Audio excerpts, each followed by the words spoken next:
నమస్తే, welcome to సర్కార్ TV. నేను మీ మాధు. తెలుగు సినిమా స్థాయిని ప్రపంచానికి పరిచయం చేసిన డైరెక్టర్ ఎవరంటే టక్కున ఆయన పేరు చెప్పేస్తారు. ఎందుకంటే ఆ స్థాయిలో చిత్రాలు నిర్మించింది ఆయనే. ఇక బాహుబలి నుంచి త్రిబుల్ ఆర్ దాకా దర్శకధీరుడు రాజమౌళి తెరకెక్కించిన చిత్రాలు ప్రపంచ స్థాయిలో సత్తా చాటాయి. నేటికి బాహుబలి చిత్రం విడుదలై దశాబ్దం రోజులు పూర్తి చేసుకుంది. ఇక తొలి భాగం 2015 జూలై 10న విడుదలై భారతీయ సినీ చరిత్రలోనే అనేక రికార్డులు సృష్టించింది. ఆ తర్వాత పార్ట్ 2 2017లో రిలీజ్ అయి తెలుగు సినిమా ఖ్యాతిని మరో స్థాయికి తీసుకెళ్లింది. అయితే బాహుబలిగా ప్రభాస్, బల్లాల దేవగా రానా, దేవసేనగా అనుష్క, శివగామిగా రమ్యకృష్ణ, అవంతికగా తమన్నా, కట్టప్పగా సత్యరాజ్ ఈ చిత్రాల్లో ముఖ్య పాత్రలు పోషించారు. ఈ పాత్రల పేర్లు ఇప్పటికీ ప్రత్యేకంగానే ఉంటాయి.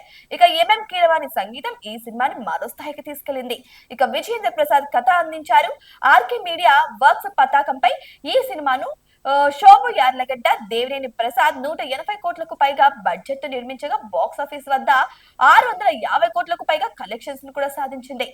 అయితే ఈ రెండు భాగాలు కలిపి ఓ సినిమాగా వస్తే ఎలా ఉంటుంది? బాహుబలి 1, బాహుబలి 2 చిత్రాలను ఒకే మూవీగా చూస్తే ఆ ఫీలింగ్ మాటల్లో చెప్పలేం కదా. అయితే మీ అందరి కోసం మరోసారి బాహుబలి థియేటర్లలో సందడి చేయనుంది. ఈ విషయాన్ని దర్శక ధీరుడు రాజమౌళి స్వయంగా వెల్లడించారు.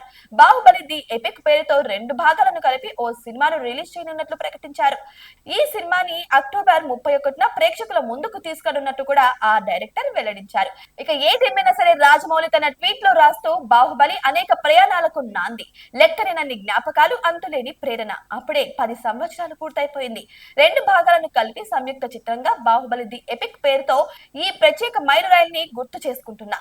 అయితే ఈ సినిమా అక్టోబర్ 31, 2025న ప్రపంచ వ్యాప్తంగా థియేటర్లలోకి రానుంది అంటూ ఫ్యాన్స్ కు సర్ప్రైజ్ ఇచ్చాడు రాజమౌళి. ఇక ప్రభాస్ ఫ్యాన్స్ తో పాటు రానా అభిమానులకు కూడా ఇది పండగే పండగ. ఏదేమైనా సరే ఇక ఇది ప్రభాస్ ఫ్యాన్స్ కి అయితే ఎప్పటి నుంచి ఎదురు చూస్తున్నారు థియేటర్లలో ప్రభాస్ సినిమా చూడాలని.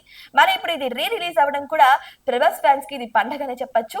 అయితే ఇంకెందుకు ఆలస్యం, బాహుబలి ఫ్యాన్స్ మీకోసమే ఈ సినిమా మళ్ళీ రిలీజ్ అవుతుంది. మరి మీరు కూడా బాహుబలి ఫ్యాన్ అయినా కామెంట్ బాక్స్ లో కామెంట్ రూపంలో మాతో మీ అభిప్రాయాన్ని షేర్ చేసుకోండి. ఇటువంటి మరిన్ని అప్డేట్స్ కోసం మా ఛానల్ ని సబ్స్క్రైబ్ చేసుకోండి.